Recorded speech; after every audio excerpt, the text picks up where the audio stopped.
이 밤중에 어딜 가는 게야? 예, 나리. 시체를 고향 땅에 묻으러 가는 길이외다. 역병이라도 든 게야? 아닙니다요. 그냥 늙어서 죽은 것이외다. 가난한 집이라 이렇게 밤길을 나선 것이옵니다. 빨리 지나가! 힐링 야담을 찾아주셔서 깊이 감사드립니다. 구독과 좋아요는 사랑입니다. 한밤중이었습니다. 한양 도성 북문 근처 바람 한 점 없는 골목 안에 낡은 수레 하나가 멈춰 서 있었습니다. 수레 위에는 나무로 짠 관이 하나 실려 있었지요. 관 옆에는 허리가 굽은 늙은이 하나가 서서 이마에 흰 두건을 두르고 손에는 조그만 향불 하나를 들고 있었습니다. 성문지기가 다가왔습니다. 횃불을 들어 관을 이리저리 비추다가 낮은 목소리로 물었습니다. 이 밤중에 어디 가는 게야? 늙은이는 고개를 숙이며 떨리는 목소리로 대답했습니다. 예, 날이 시체를 고향 땅에 묻으러 가는 길이외다. 성문지기가 코를 찌푸렸습니다. 역병이라도 든 게야? 아닙니다요. 그냥 늙어서 죽은 것이외다. 가난한 집이라 이렇게 밤길을 나선 것이옵니다. 성문지기는 잠시 망설였습니다. 관을 두드려 볼까 하다가 손을 거뒀습니다. 죽은 자를 건드리는 것은 꺼림칙한 일이었으니까요. 빨리 지나가. 수레가 삐걱이며 성문을 통과했습니다. 그런데 이상한 일이 있었습니다. 관 속에서 희미하게, 아주 희미하게 숨소리가 들렸습니다. 어째서였을까요? 그리고 그날 이후 조선 왕실의 운명이 바뀌었습니다. 이 이야기는 지금으로부터 옛 조선 한양 도성 안 낡은 골목 한 구석에서 시작됩니다. 그 골목의 끝에는 작은 장이집 하나가 있었습니다. 간판도 없었고 쇠락한 기와 지붕은 이끼가 가득 끼어 있었지요. 그 집 주인이 바로 이 이야기의 주인공 황노인이었습니다.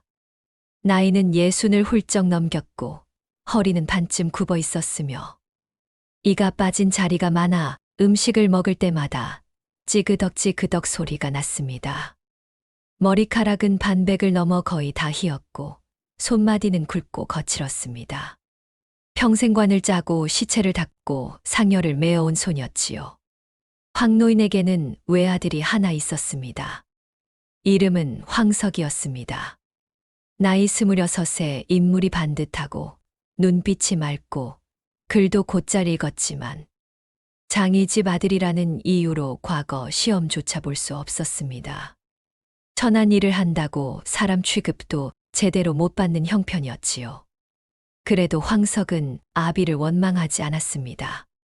아침이면 일찍 일어나 나무를 패고 낮에는 아비 곁에서 관을 짜고 저녁이면 마당 한켠에 앉아 책을 읽었습니다. 황노인은 그런 아들이 보기 좋았습니다. 마음속으로는 미안했지만 미안하다는 말은 한 번도 하지 못했지요. 장이집 옆에는 골목이 이어졌고 골목 끝을 돌면 작은 우물이 있었습니다. 동네 안악들이 모여 빨래를 하는 곳이었습니다. 어느 날 아침 황석이 물을 기르러 우물가에 나갔다가 이상한 소문을 들었습니다. 안악 하나가 낮은 목소리로 속삭였습니다. 들었어요? 궁에서 난리가 났대요. 다른 안악이 눈을 동그랗게 뜨며 받았습니다. 무슨 난리요? 세자 마마가 역적으로 몰렸다잖아요. 대전 임금님이 직접 명을 내리셨다고. 황석이 두레박을 잡은 손에 힘이 들어갔습니다. 역적이라니 세자 마마가 무슨 잘못을 하셨대요? 몰라요. 그냥 역적으로 몰렸다니 도망쳤다느니 말이 많아요. 황석은 물통을 들고 집으로 돌아왔습니다. 그런데 발걸음이 영 무거웠습니다. 이상한 예감이 들었기 때문입니다. 그날 저녁이었습니다. 황노인이 관을 짜고 있는데 낯선 사람이 장이집 문을 두드렸습니다. 검은 무명옷을 입고 삿갓을 깊이 눌러 쓴 사람이었습니다. 키가 크고 몸이 고닫습니다. 장이집이 여기요? 황노인이 대패질을 멈추고 고개를 들었습니다. 그렇소만 무슨 일이시오? 관 하나 지을 수 있소이까? 지을 수는 있지요. 언제 쓰실 거요? 오늘 밤이요. 황노인의 눈이 좁아졌습니다. 오늘 밤, 관이 급히 필요하면 미리 짜둔 것도 있소만 맞춤으로 짜려면 하루는 걸리요. 있는 것으로 써도 돼요. 그런데 한 가지 부탁이 있소. 황노인은 아무 말도 하지 않고 그 사람을 바라봤습니다. 삿갓 아래로 보이는 얼굴이 귀골이었습니다. 말씨도 어딘가 예사롭지 않았습니다. 그 사람이 낮고 조심스러운 목소리로 말했습니다. 관 속에 사람을 넣어서 성문을 나가야 하오. 황노인의 손이 멈췄습니다. 대패가 나무 위에 걸쳐진 채로 움직이지 않았습니다. 마당에는 황석이 아직 있었습니다. 황노인이 눈짓 하나로 황석을 방 안으로 들여보냈습니다. 황석은 눈치가 빨랐습니다. 군말 없이 안으로 들어갔지요. 하지만 방문을 닫지는 않았습니다. 황노인이 목소리를 낮췄습니다. 관 속에 넣을 사람은 살아있는 사람이요? 그렇소. 살아있는 사람을 관 속에 넣어 성문을 통과하겠다는 거요. 그렇소. 왜요? 삿갓 쓴 사람이 잠시 망설였습니다. 그러다가 삿갓을 벗었습니다. 황노인이 눈을 크게 떴습니다. 나이는 30 중반쯤 됐을까요? 얼굴이 맑고 눈빛이 총명했습니다. 하지만 그 눈빛 아래에는 지독한 피로와 무엇인가를 결정한 사람의 냉정함이 함께 섞여 있었습니다. 황노인은 그 얼굴을 봤습니다. 그리고는 천천히 무릎을 꿇었습니다. 황공하옵니다. 방 안에서 황석이 숨을 들이켰습니다. 그 사람이 황노인의 팔을 잡아 일으켰습니다. 일어서시오. 오늘 밤 나는 세자가 아니오. 그냥 관 하나 부탁하러 온 낯선 사람이오. 황노인이 떨리는 목소리로 말했습니다. 그것이 소이니 어찌 그런 일을. 할 수 없으면 안 해도 돼요. 다른 곳을 찾아보면 될 일이오. 그 사람이 다시 삿갓을 집어들었습니다. 황노인이 그 자리에서 굳어버렸습니다. 생각이 빠르게 돌아갔습니다. 이 일이 발각되면 죽음입니다. 자신뿐만이 아니라 외아들 황석도 함께 죽는 것입니다. 하지만 만약 도망치는 세자를 저 자신이 외면했다고 한다면 그것은 또 무슨 일이 생길지 모르는 것이었습니다. 황노인은 긴 숨을 내쉬었습니다. 잠깐만 기다리시오소서. 황노인이 방 안으로 들어갔습니다. 황석이 벽에 기대어 서 있었습니다. 눈빛이 떨리고 있었지요. 황노인이 낮은 목소리로 말했습니다. 들었지? 예. 무섭냐? 황석이 한참을 있다가 대답했습니다. 무섭습니다. 하지만 아버지 혼자 두고 방에 숨어 있을 수는 없습니다. 황노인이 아들의 얼굴을 한번 물끄러미 바라봤습니다. 그러다가 등을 가볍게 두드렸습니다. 술에 끌어내라. 일은 그렇게 시작됐습니다. 황석이 마당 구석 창고에서 수레를 끌어냈습니다. 바퀴에서 삐걱이는 소리가 났습니다. 황석이 수레바퀴에 기름을 먹였습니다. 소리가 줄었습니다. 황노인이 창고에서 관 하나를 꺼냈습니다. 오동나무로 만든 것이었습니다. 아직 칠을 다 못했지만 크기는 충분했습니다. 그 삿갓 쓴 분이 관을 보고 잠시 멈췄습니다. 그분 곁에는 또 다른 사람 하나가 있었습니다. 황노인은 처음에 몰랐는데 담 모퉁이에 숨어 있던 사람이었습니다. 나이가 40쯤 됐을까요? 얼굴에 오랜 세월의 충성심이 새겨져 있는 사람이었습니다. 그 사람이 귓속말로 속삭였습니다. 마마, 정말 이 방법밖에 없겠습니까? 있으면 말해보아라. 그 사람이 입을 다물었습니다. 황노인이 관 뚜껑을 열었습니다. 안쪽을 한번 쓸어봤습니다. 판자 사이에 틈새가 있었습니다. 공기가 들어오는 구멍이었지요.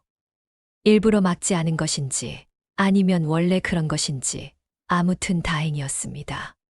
사람이 들어가도 숨을 쉴 수 있겠지. 황노인이 중얼거렸습니다. 황석이관 옆에 쪼그려 앉아서 판자 사이 틈새를 손가락으로 더듬었습니다. 이 정도면 괜찮을 것 같습니다, 아버지. 작가 쓴 분이 직접 관 가까이 다가왔습니다. 안쪽을 들여다봤습니다. 그리고는 말없이 관 안으로 들어갔습니다. 황노인이 말렸습니다. 미리 들어가시면 안 됩니다. 잠시 후 출발하기 직전에 들어가셔야 합니다. 그 분이 관에서 빠져나왔습니다. 그렇겠구나. 황석이 수레에 관을 얹었습니다. 기울지 않게 끈으로 고정했습니다. 끈 매는 손이 약간 떨렸습니다. 황노인이 창고 안을 뒤졌습니다. 향로를 하나 꺼냈습니다. 향을 피웠습니다. 연기가 피어오르며 장이집 특유의 냄새가 퍼졌습니다. 죽은 자를 보내는 냄새였지요. 성문지기들은 그 냄새를 싫어했습니다. 가까이 가지 않으려 했습니다. 그것이 황노인의 계산이었습니다. 충직한 사내가 낮은 목소리로 물었습니다. 성문에서 검문이 있으면 어찌할 것이오? 황노인이 담담하게 대답했습니다. 소인이 알아서 하겠습니다. 믿어도 되겠소. 황노인이 쪼그라든 손으로 향로를 매만졌습니다. 소인이 살아온 게 이런 일이오. 죽은 자를 데려다 주는 일이지요. 오늘은 살아있는 분을 데려다 드리는 것뿐이요. 밤이 깊었습니다. 한양 도성 안에는 야경군이 돌고 있었습니다. 한 집 건너 한 집 불빛이 꺼져 있었습니다. 골목에는 개 한 마리가 짖다가 멈췄습니다. 황노인이 두건을 단단히 동염했습니다. 황석이 술의 손잡이를 잡았습니다. 충직한 사내가 속삭였습니다. 저는 다른 길로 먼저 나가겠습니다. 성문 밖 느티나무 아래서 기다리겠습니다. 그분이 고개를 끄덕였습니다. 충직한 사내가 담을 넘어 사라졌습니다. 황노인이 그분을 향해 말했습니다. 이제 들어가셔야 합니다. 그분이 관 앞에 섰습니다. 잠시 관을 바라봤습니다. 그러다가 황노인을 바라봤습니다. 노인장, 이름이 무엇이오? 황가라고 하옵니다. 황가, 기억하겠소. 그분이 관 안으로 들어갔습니다. 등을 대고 누웠습니다. 황노인이 뚜껑을 덮었습니다. 딸깍 소리가 났습니다. 관 안은 아마도 칠흑 같았을 것입니다. 냄새가 났을 것입니다. 나무 냄새, 먼지 냄새, 향 냄새가 섞인 냄새. 황노인이 관 표면을 손으로 한번 쓸었습니다. 뭔가를 안심시키려는 듯한 동작이었습니다. 황석이 수레를 밀기 시작했습니다. 골목을 빠져나왔습니다. 큰 길로 나왔습니다. 횃불 2개가 멀리 보였습니다. 야경군이었습니다. 황노인이 황석에게 낮게 말했습니다. 속도 줄여라. 예. 술의 바퀴가 천천히 굴렀습니다. 황노인이 향로를 들고 앞에서 걸었습니다. 뒤에서 황석이 수레를 밀었습니다. 야경군이 다가왔습니다. 둘이었습니다. 키 큰 자와 뚱뚱한 자였습니다. 키 큰 자가 횃불을 들이밀었습니다. 야, 이 밤중에 어디 가는 게야? 황노인이 고개를 숙였습니다. 장을 당했습니다요. 밤새 이 양반을 모시고 성 밖으로 나가야 하는데 사정이 딱하여. 뚱뚱한 자가 코를 찡그렸습니다. 에이, 냄새.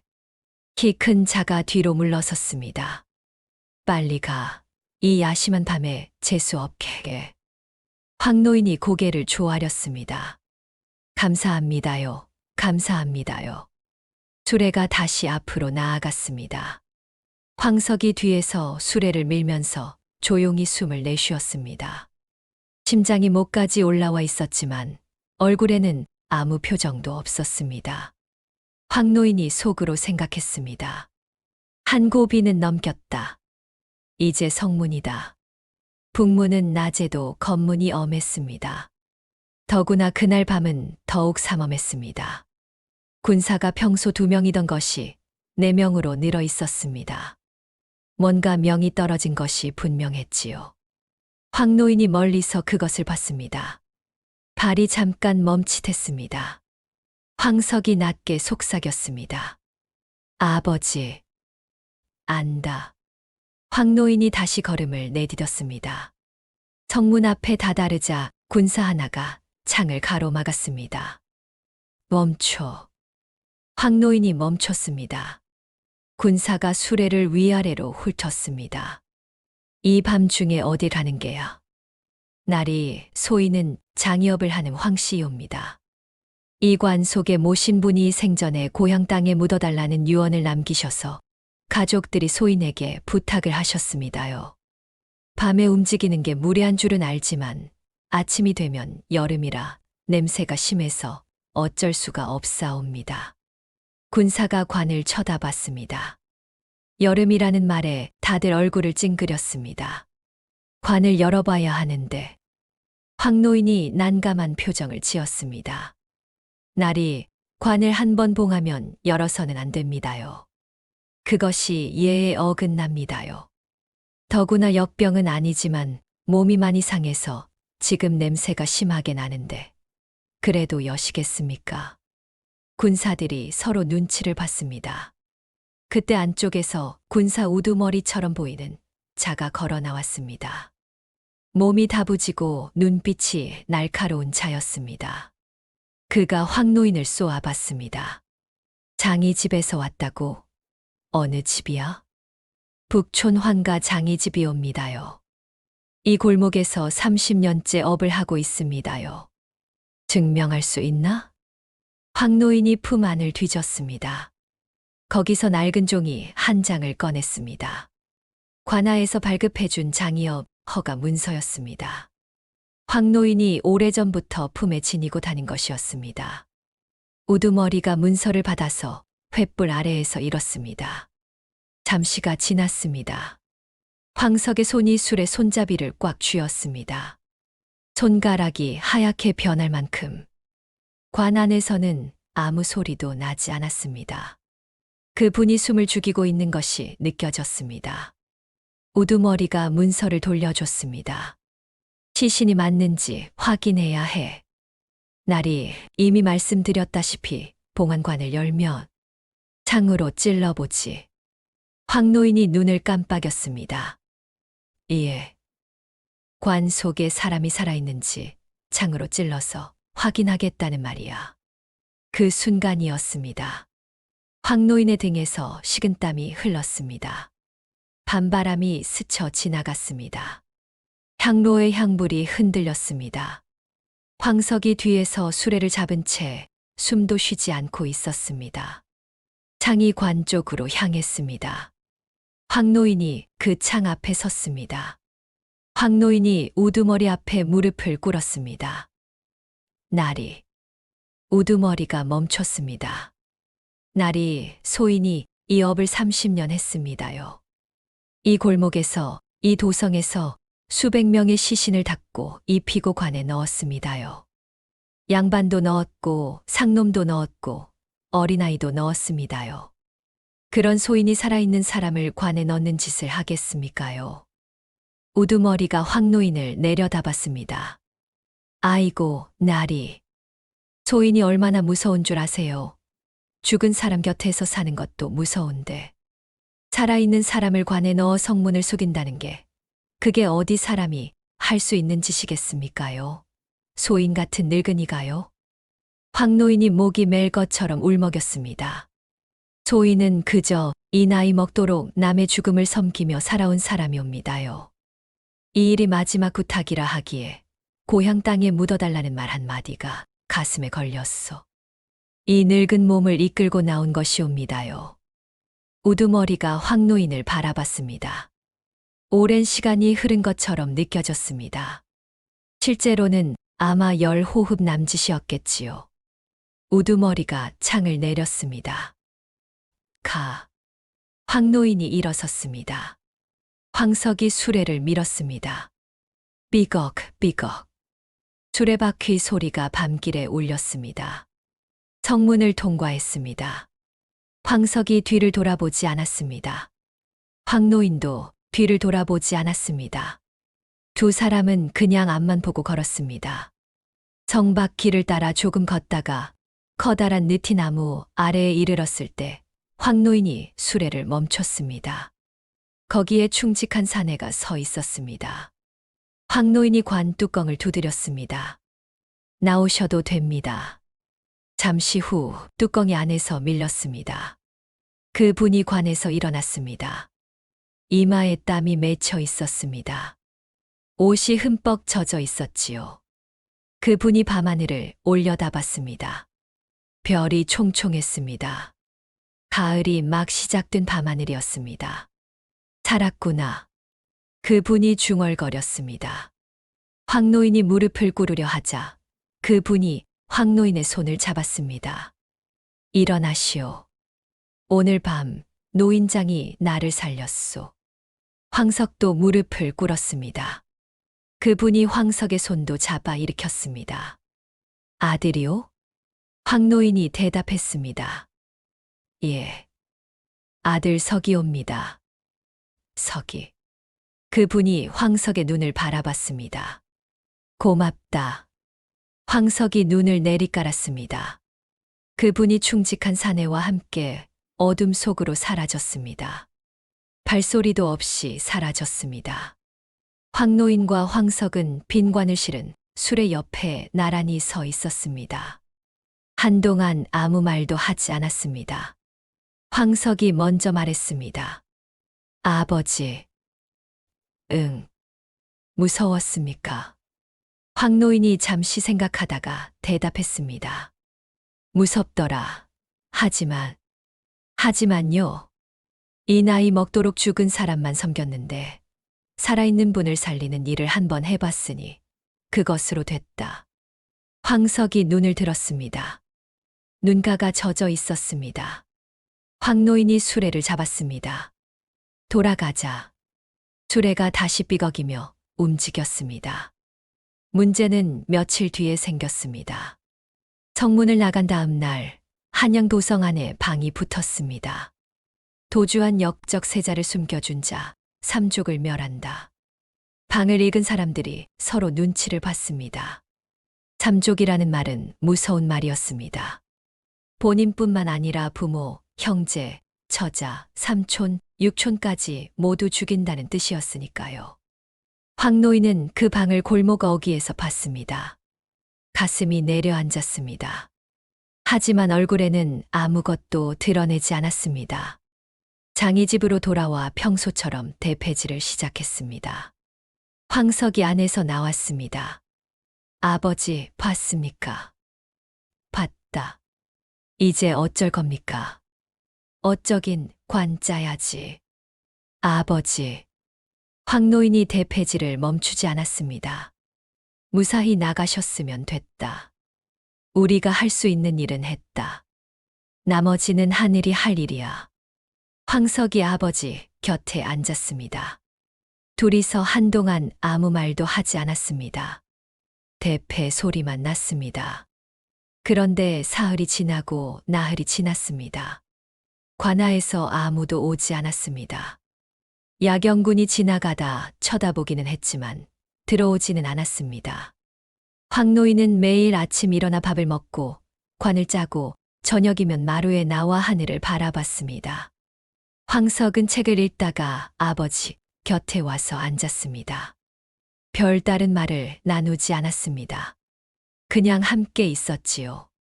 그렇게 열흘이 지났습니다. 열흘째 되던 날 장이집 문을 두드리는 소리가 났습니다. 황노인의 손이 잠깐 멈췄습니다. 황석이 눈을 들었습니다. 문 두드리는 소리가 또 났습니다. 황노인이 천천히 일어섰습니다. 나가봐라. 황석이 문 쪽으로 걸어갔습니다. 문을 열었습니다. 거기에는 낯선 사람이 서 있었습니다. 나이 50쯤 됐을까요? 깔끔한 차림이었지만 어딘가 관아 냄새가 나는 사람이었습니다. 그 사람이 황석을 봤습니다. 환가 장이 집이 여기요. 그렇습니다만 주인이 누구요? 황석이 돌아섰습니다. 아버지, 손님입니다. 황노인이 마당으로 나왔습니다. 그 사람을 봤습니다. 그 사람이 황노인을 봤습니다. 그 사람이 낮은 목소리로 말했습니다. 포도청에서 왔소. 황노인의 등에서 식은땀이 흘렀습니다. 그러나 얼굴에는 아무것도 드러내지 않았습니다. 30년 장의업을 해온 사람이었습니다. 죽은 자 앞에서도 울지 않고 일을 했던 사람이었지요. 황노인이 담담하게 말했습니다. 어서 들어오시지요. 그 포도청 관원이 마당으로 들어왔습니다. 뒤에 군사 둘이 따라 들어왔습니다. 황노인은 그것을 보고도 눈 하나 깜빡이지 않았습니다. 앉으시겠습니까? 됩니다. 관원이 마당을 둘러봤습니다. 관 짜던 나무들, 대패, 향로, 상여용포. 며칠 전에 밤중에 성문을 나갔지요? 황노인이 고개를 끄덕였습니다. 그렇습니다요. 손님 부탁을 받아서 시신 하나를 고향으로 모시고 나갔습니다. 어느 집 시신이요? 황노인이 잠시 생각하는 척했습니다. 성 안서촌 쪽에 사는 박씨 노인이었습니다요. 가족이 없어서 소인에게 부탁하셨지요. 고향이 수원이라고 하셔서 수원 쪽으로 모시고 갔다가 돌아왔습니다. 관원이 황노인을 빤히 바라봤습니다. 박씨 노인 이름이 무엇이오? 박성칠이라고 했습니다. 어디서 만났소? 저희 집에 직접 찾아오셨지요. 살 날이 얼마 안 남았다고 하시면서 미리 관도 부탁하시고 수원에 묻어달라고 부탁하셨습니다. 관원이 황석을 쳐다봤습니다. 아들이요? 황석이 시선을 피하지 않았습니다. 예. 그날 밤 같이 나갔소. 예, 수레를 밀었습니다. 관원이 다시 황노인을 봤습니다. 수원 어디에 묻었소? 수원 북쪽 야산에 묻었습니다요. 따로 비석을 세울 것도 없는 가난한 분이셔서 그냥 흙을 돋아드렸습니다. 관원이 한동안 황노인을 바라봤습니다. 황노인은 그 시선을 정면으로 받았습니다. 손을 모으고 허리를 약간 굽히고 늙은 장이 집 주인의 표정으로 관원이 군사들에게 눈짓을 했습니다. 군사들이 창고 쪽으로 들어갔습니다. 창고 안을 뒤졌습니다. 황노인과 황석은 마당에 서서 기다렸습니다. 황석의 발가락이 신발 안에서 오그라들었습니다. 눈은 앞을 바라봤습니다. 군사들이 돌아왔습니다. 딱히 수상한 것은 없습니다. 관원이 고개를 끄덕였습니다. 그리고는 황노인을 다시 봤습니다. 만약 거짓말을 하는 것이라면 후일에 삼족이 남아나지 않을 것이요. 황노인이 고개를 숙였습니다. 명심하겠습니다요. 관원이 발길을 돌렸습니다. 군사들이 뒤를 따랐습니다. 장이집 문이 닫혔습니다. 황석이 그제야 긴 숨을 내쉬었습니다. 황노인이 마당 한켠 섬돌에 앉았습니다. 다리가 후들거렸습니다. 평생 시체 곁에서 살면서도 이렇게 다리가 후들거린 적이 없었습니다. 황석이 아버지 곁에 앉았습니다. 한동안 아무 말도 없었습니다. 황노인이 먼저 말했습니다. 잘 버텼다. 황석이 고개를 끄덕였습니다.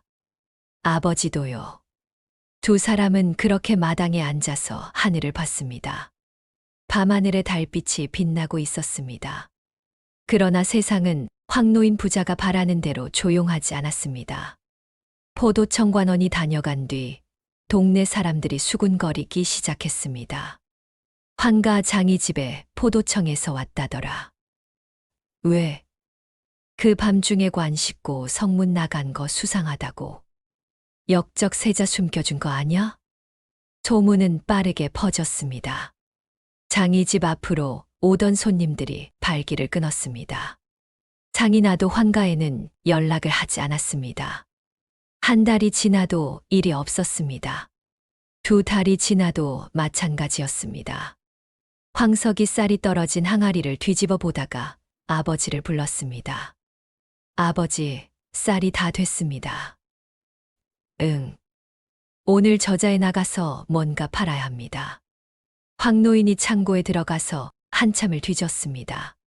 쓸만한 나무 판자를 몇 장 들고 나왔습니다. 이거 팔아라. 이게 얼마나 하겠습니까? 팔면 되는 거야. 황석이 나무 판자를 들고 저자로 나갔습니다. 나무 판자를 사는 사람은 있었습니다. 하지만 값이 형편없었습니다. 저녁에 황석이 돌아와서 쌀 한 대와 소금 한 줌을 마루에 올려놨습니다. 황 노인이 그것을 봤습니다. 아무 말도 하지 않았습니다. 저녁밥을 지어 먹으며 황 노인이 말했습니다. 돈이 필요하면 일을 찾아라. 어떤 일이든 합니까? 어떤 일이든. 황석이 고개를 끄덕였습니다. 다음 날부터 황석이 지게를 치고 나갔습니다. 짐꾼 일을 했습니다.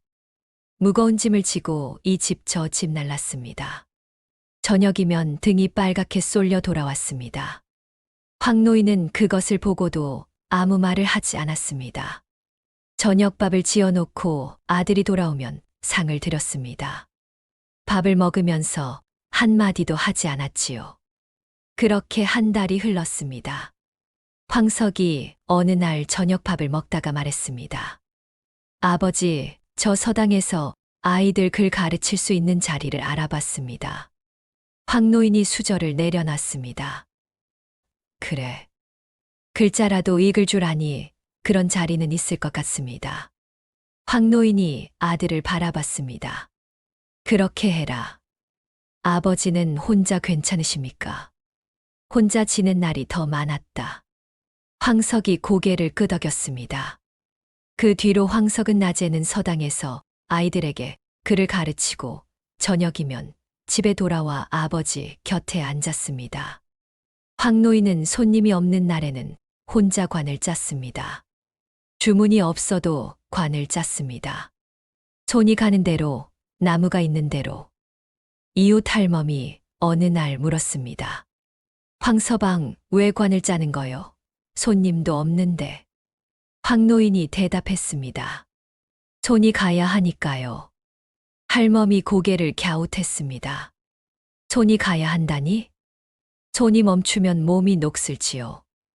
몸이 녹슬면 마음도 녹슬고요. 할멈이 헛웃음을 쳤습니다. 참, 이상한 양반이야. 황 노인이 대패질을 계속했습니다. 나무 부스러기가 바닥에 쌓였습니다. 향기로운 나무 냄새가 마당에 번졌습니다. 그렇게 계절이 2번 바뀌었습니다. 봄이 가고 여름이 왔다가 가을이 왔습니다. 황가 장이 집에는 여전히 손님이 많지 않았습니다. 그래도 굶지는 않았습니다. 황석이 서당 일로 조금씩 벌었고 황 노인이 이따금 들어오는 작은 장의 일로 버텼습니다. 그러던 어느 날이었습니다. 저녁 무렵 장의 집 문을 누군가 두드렸습니다.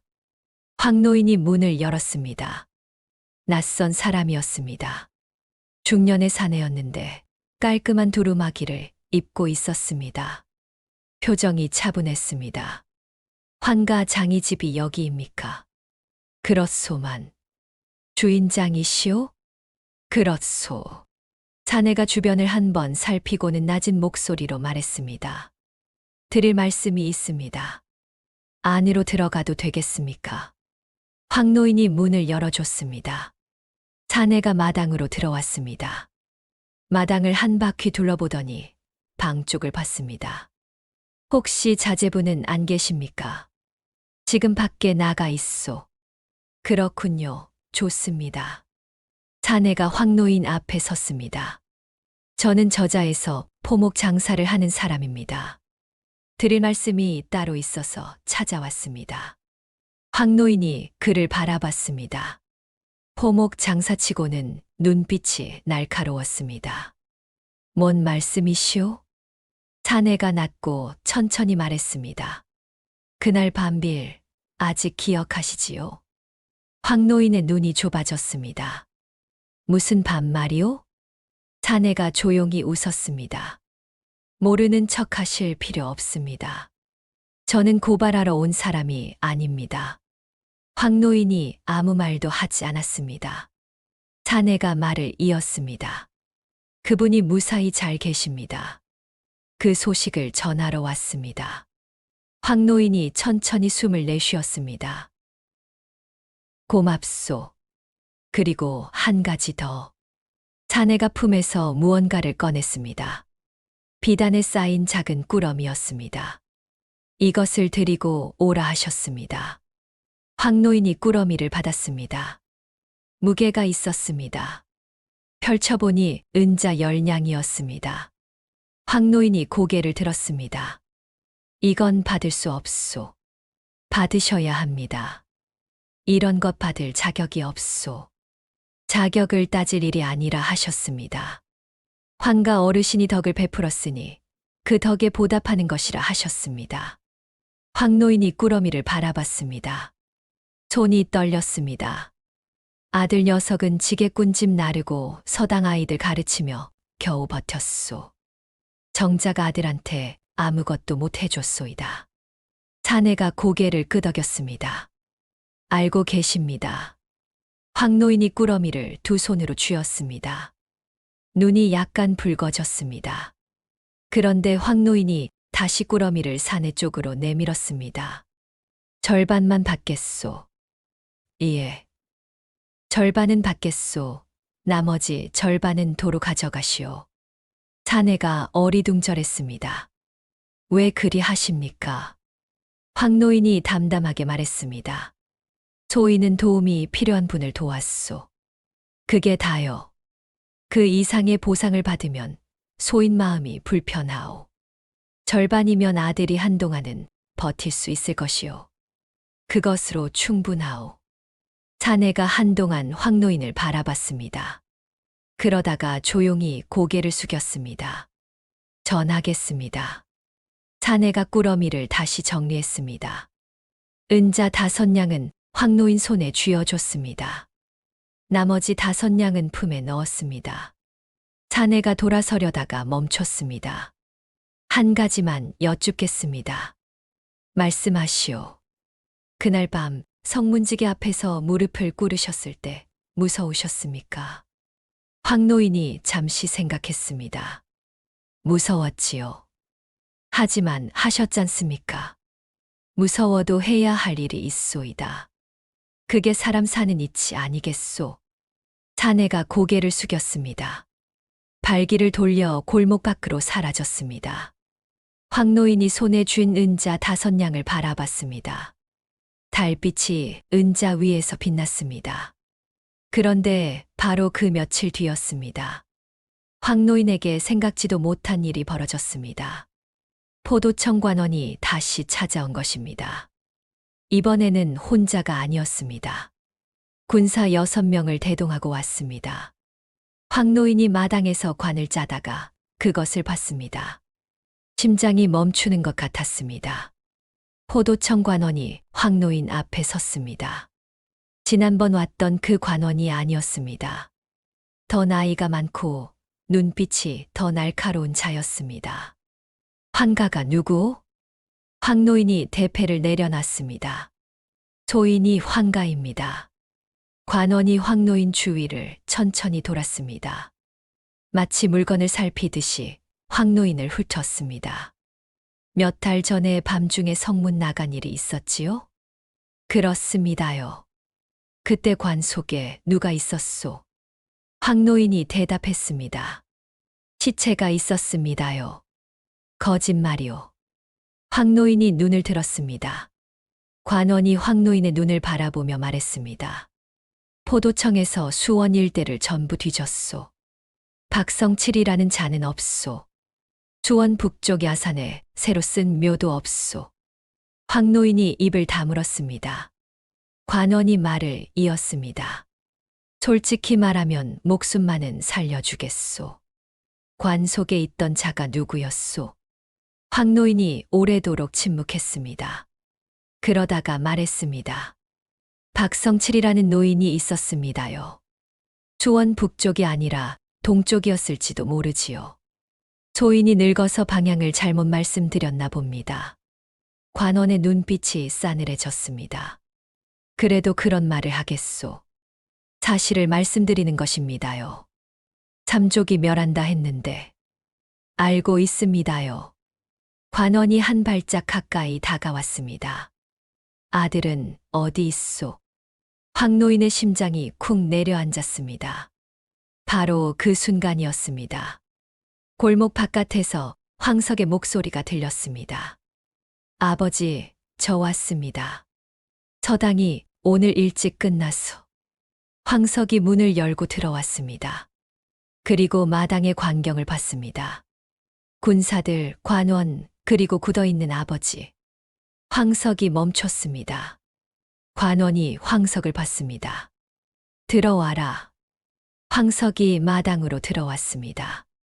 지게를 내려놓고 관원 앞에 섰습니다. 눈빛이 흔들리지 않았습니다.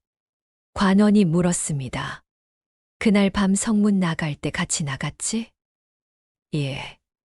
관 속에 누가 있었느냐? 황석이 대답했습니다. 시체가 있었습니다. 관원이 황석을 빤히 바라봤습니다. 황석이 시선을 피하지 않았습니다. 관원이 황노인을 봤다가 황석을 봤다가 했습니다. 그러더니 갑자기 관원이 다른 말을 했습니다. 그 밤에 너희 장이 집에서 관을 가지고 나간 자가 있다는 제보가 들어왔다. 이웃집에서 목격했다고 한다. 황노인이 조용히 말했습니다. 소인들이 나갔습니다요. 시신 모시고 나간 것입니다요. 관원이 군사에게 눈짓했습니다. 군사들이 창고로 들어갔습니다. 방 안으로도 들어갔습니다. 상자를 열고 보따리를 풀고 이불을 들추고 마루 밑까지 살폈습니다. 황노인과 황석은 마당에 서서 기다렸습니다. 군사들이 나왔습니다. 아무것도 없습니다. 관원이 황노인과 황석을 번갈아 봤습니다. 오랜 침묵이 흘렀습니다. 관원이 말했습니다. 이번은 넘어가겠소. 하지만 다음에 또 수상한 일이 있으면 그때는 끌고 갈 것이요. 황노인이 고개를 숙였습니다. 명심하겠습니다요. 관원이 돌아섰습니다. 군사들이 뒤를 따랐습니다. 장이집 문이 닫혔습니다. 황석이 숨을 내쉬었습니다. 황노인이 그 자리에 주저앉았습니다. 다리가 풀려버린 것이었습니다. 황석이 아버지 곁에 쪼그려 앉았습니다. 괜찮으십니까? 황노인이 고개를 끄덕였습니다. 응, 괜찮다. 아버지. 응. 이제 진짜 위험한 것 같습니다. 황노인이 잠시 있다가 말했습니다. 알고 있다. 어떻게 하실 겁니까? 황노인이 마당을 바라봤습니다. 관짜다 멈춘 나무 판자들이 있었습니다. 대패가 그 위에 놓여 있었습니다. 살아있는 동안은 살아야지. 황석이 아버지 곁에 앉았습니다. 두 사람이 그렇게 마당에 앉아 있었습니다. 저녁 햇빛이 담장 위로 기울었습니다. 그 무렵 한양 도성 안에서는 조용한 바람이 불고 있었습니다. 권세 있는 자들 사이에서 권력 다툼이 달아올랐습니다. 세자를 역적으로 몰았던 세력과 그것에 반대하던 세력이 서로 기세를 겨루는 중이었지요. 세자를 지지하던 대신들이 하나둘 자리를 회복하기 시작했습니다. 그 반대편에 있던 자들이 하나둘 실각했습니다. 조정안은 조용한 듯 보였지만 실제로는 불씨가 남아 타오르고 있는 것이었지요. 황노인은 그런 일들을 저자에 나갈 때마다 풍문으로 들었습니다. 하지만 그것이 자신과 무슨 관계가 있는지는 몰랐습니다. 그저 하루하루를 살았습니다. 아침이면 일어나고 밥을 짓고 관을 짜고 저녁이면 누웠습니다. 황석이 서당에서 돌아오면 밥을 나눠 먹었습니다. 그런데 겨울이 지나고 봄이 왔을 때였습니다. 한 가지 소문이 돌기 시작했습니다. 세자를 역적으로 몰았던 자들이 이번에 거꾸로 탄핵을 받았다더라. 그게 정말이오? 임금께서 직접 명을 내리셨다는데 세자를 내쫓는데 앞장섰던 자들을 처벌하겠다고. 황노인이 그 소문을 들었습니다. 귀를 잘못 들었나 싶어서 다시 물었습니다. 그 말이 정말이오? 정말이라니까요. 조정이 뒤집어졌다고요. 황노인이 저자 한켠에 멍하니 서 있었습니다. 저자 바닥에 생선 냄새가 났습니다. 아이들이 뛰어다녔습니다. 아낙네들이 흥정을 하고 있었습니다. 황노인의 눈이 촉촉해졌습니다. 하지만 금세 눈을 깜빡이며 다시 담담해졌습니다. 집으로 돌아왔습니다. 황석이 마당에서 책을 읽고 있었습니다. 아버지, 어디 다녀오셨습니까? 저자 다녀왔다. 황노인이 마루에 앉았습니다. 석하. 예. 공부 계속해라. 예. 과거를 다시 알아봐라. 황석이 책을 내려놨습니다. 아버지. 응. 아버지가 허락하시는 겁니까? 어차피 내일이다. 내가 허락할 것도 없는 거야. 황석이 일어났습니다. 아버지 곁에 가서 앉았습니다. 아버지가 먼저 말씀해 주신 거라 기분이 다릅니다. 황노인이 코끝을 훔쳤습니다. 쓸데없는 소리. 황석이 웃었습니다. 황노인도 입꼬리가 조금 올라갔습니다. 봄이 깊어지던 어느 날이었습니다. 황가 장이 집에 또 사람이 찾아왔습니다. 이번에는 포도청이 아니었습니다. 두루마기가 깔끔하고 들고 온 것이 있었습니다. 비단 보자기에 싼 것이었습니다. 황가 장이 집이 여기입니까? 황노인이 문을 열었습니다. 그렇소. 어르신이 황가 어른이시오? 그렇소. 그 사람이 고개를 깊이 숙였습니다. 이것을 전하러 왔습니다. 비단 보자기를 두 손으로 내밀었습니다. 황노인이 받아서 펼쳤습니다. 안에는 종이 한 장이 있었습니다. 그리고 작은 패 하나. 종이를 들었습니다. 글자가 적혀 있었습니다. 황가 어른의 덕이 하늘에 닿았습니다. 자제분이 과거를 보시거든 이 패를 지니게 하십시오. 황노인이 패를 들었습니다. 조그맣고 납작한 나무 패였습니다. 글자 두 자가 새겨져 있었습니다. 그 글자를 황노인이 오래 바라봤습니다. 황석이 곁으로 와서 봤습니다. 황석도 글자를 봤습니다. 아버지와 아들이 한동안 그 패를 바라봤습니다. 그 사람이 조용히 말했습니다. 그분이 직접 쓰신 것입니다. 황노인이 패를 두 손으로 감쌌습니다. 손이 떨렸습니다. 황노인이 고개를 숙였습니다. 감사합니다. 그 사람이 물러났습니다.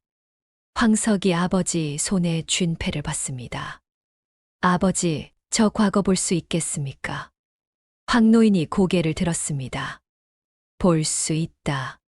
황석이 눈을 빛냈습니다. 황노인이 말했습니다. 하지만 명심해라. 예. 이 패 덕분에 된다. 생각하지 마라. 이 패는 그저 문을 열어주는 것뿐이야. 그 문 안에서 뭘 하느냐는 너 자신이 하는 거야. 황석이 고개를 끄덕였습니다. 알겠습니다, 아버지. 황노인이 패를 황석 손에 쥐어줬습니다. 열심히 해라. 황석이 패를 두 손으로 받았습니다. 그해 가을, 황석이 과거를 봤습니다. 장이 집 아들로 태어나 평생 차별받아온 그 황석이 한양 도성 과거장 안으로 걸어 들어갔습니다. 황노인은 과거장 밖에서 기다렸습니다. 과거장 앞에는 여러 집안의 자제들이 몰려 있었습니다. 비단 두루마기를 입은 양반 자제들 사이에 황석은 무명 두루마기 하나를 입고 서 있었습니다. 누군가 황석을 쳐다봤습니다. 저 사람 어디서 왔소? 황석이 돌아봤습니다. 북촌에서 왔습니다. 어느 집안이요? 황석이 담담하게 대답했습니다. 황가 장이 집 아들입니다. 그 말에 주변이 잠시 조용해졌습니다. 장이 집 아들이라는 말에 사람들이 슬슬 거리를 뒀지요. 황석이 그것을 알았지만 개의치 않았습니다. 앞을 보고 걸어 들어갔습니다. 황노인이 그것을 멀리서 봤습니다. 아들의 뒷모습을 봤습니다. 어깨가 굽지 않았습니다. 등이 곧았습니다. 황노인이 조용히 눈을 감았다가 떴습니다. 과거는 사흘이었습니다. 황노인은 사흘 내내 집에서 관을 짰습니다. 손이 가는 대로 짰습니다. 완성된 관 3개를 마당에 쌓아놨습니다. 나흘째 되던 날 저녁, 황석이 돌아왔습니다. 어땠느냐? 황노인이 물었습니다. 황석이 잠시 있다가 대답했습니다. 할 수 있는 것은 다 했습니다. 잘 썼느냐? 부끄럽지 않게 썼습니다. 황노인이 고개를 끄덕였습니다. 더 묻지 않았습니다. 2 사람이 저녁을 먹었습니다. 나물과 된장찌개와 밥이었습니다. 황석이 숟가락을 내려놓으며 말했습니다. 아버지, 결과가 어떻게 되든 간에. 응. 아버지 아들로 태어난 것이 부끄럽지 않습니다. 황노인이 수저를 내려놨습니다. 눈이 빨개졌습니다. 쓸데없는 소리. 그러면서 일어나 방 안으로 들어가 버렸습니다. 황석이 혼자 상 앞에 앉아 빙긋 웃었습니다. 합격자 발표가 난 것은 그로부터 열흘 뒤였습니다. 황노인은 발표 날 아침부터 관을 짰습니다. 마치 아무 일도 없는 것처럼. 황석이 발표를 보러 나갔습니다. 황노인은 대패질을 했습니다. 삐걱 삐걱. 나무에서 부스러기가 떨어졌습니다. 1시간이 지났습니다. 2시간이 지났습니다. 황노인의 손이 대패 위에서 잠깐 멈췄습니다. 그리고 다시 움직였습니다. 마당 밖에서 발소리가 났습니다. 빠른 발소리였습니다. 문이 벌컥 열렸습니다. 황석이었습니다. 얼굴이 발갛게 상기되어 있었습니다. 황노인이 대패질을 멈추지 않았습니다. 어땠냐? 황석이 숨을 고르며 말했습니다. 붙었습니다. 황노인의 손이 멈췄습니다. 뭐? 붙었다고요, 아버지. 황노인이 천천히 일어섰습니다. 황석을 봤습니다. 황석이 황노인 앞에 무릎을 꿇었습니다. 아버지 덕분입니다. 황노인이 아들의 어깨를 짚었습니다. 일으켰습니다. 아무 말도 하지 않았습니다. 다만 아들의 어깨를 한번 두드렸습니다. 그리고 다시 돌아서서 대패를 들었습니다. 황석이 말했습니다. 아버지, 지금 관 짜실 때가 아닙니다. 왜? 축하받으셔야지요. 황노인이 말없이 대패질을 했습니다. 아버지. 황노인이 멈추지 않았습니다. 아버지. 황노인이 대패를 내려놨습니다. 뒤를 돌아봤습니다. 눈밑이 촉촉했습니다. 됐다. 이 늙은이 봐서 뭘 하냐. 황석이 웃었습니다. 황노인도 웃었습니다. 아버지와 아들이 마당에서 함께 웃었습니다. 봄볕이 마당 가득 쏟아졌습니다. 그로부터 세월이 흘렀습니다. 황석은 벼슬을 얻어관아에서 일했습니다. 작은 벼슬이었지만 바른 마음으로 일했습니다. 백성들의 억울한 일을 들어줬습니다. 약한 자를 무시하지 않았습니다. 황노인은 여전히 장이 집에서 일을 했습니다. 아들이 여러 번 그만두시라고 했지만 황노인은 고개를 저었습니다. 이 일이 내 일이다. 이걸 그만두면 내가 누구냐. 결국 아들도 말리지 않았습니다. 황노인은 나이 70이 넘도록 관을 짰습니다. 손이 굳어도 짰습니다. 허리가 더 굽어도 짰습니다. 어느 날 이웃 할멈이 또 물었습니다. 황서방, 그 힘들었던 시절에 왜 그런 위험한 일을 했소? 황노인이 대패질을 잠깐 멈추고 말했습니다. 힘들다는 걸 알았지요. 그러면 왜요?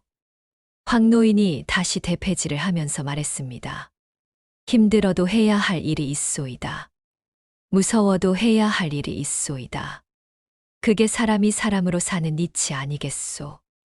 할멈이 고개를 끄덕였습니다. 참, 이상한 양반이야. 황 노인이 빙긋 웃었습니다. 나무 부스러기가 마당에 쌓였습니다. 향기로운 나무 냄새가 퍼졌습니다. 봄바람이 불었습니다. 황 노인이 세상을 떠난 것은 그로부터 몇 해 뒤였습니다. 겨울 초입이었습니다. 아침에 일어나 밥을 먹고 마당에 나가 대패를 잡더니 그대로 쓰러졌습니다. 황석이 달려왔을 때 아버지는 대패를 손에 쥔 채 눈을 감고 있었습니다. 황석이 아버지의 손을 잡았습니다. 굵고 거칠고 굳은 손이었습니다. 평생관을 짜고 시체를 닦고 상여를 메어온 손. 황석이 아버지를 위한 관을 직접 짰습니다. 아버지가 평생 짜던 방식으로, 오동나무로, 틈새가 벌어지지 않도록 단단하게. 황석이 관을 짜면서 눈물을 흘렸습니다. 뚝뚝 떨어지는 눈물이 나무 위에 떨어졌습니다. 황석이 혼자 중얼거렸습니다. 아버지, 잘 가십시오. 그날 이후 사람들은 환가 부자의 이야기를 오래 기억했습니다.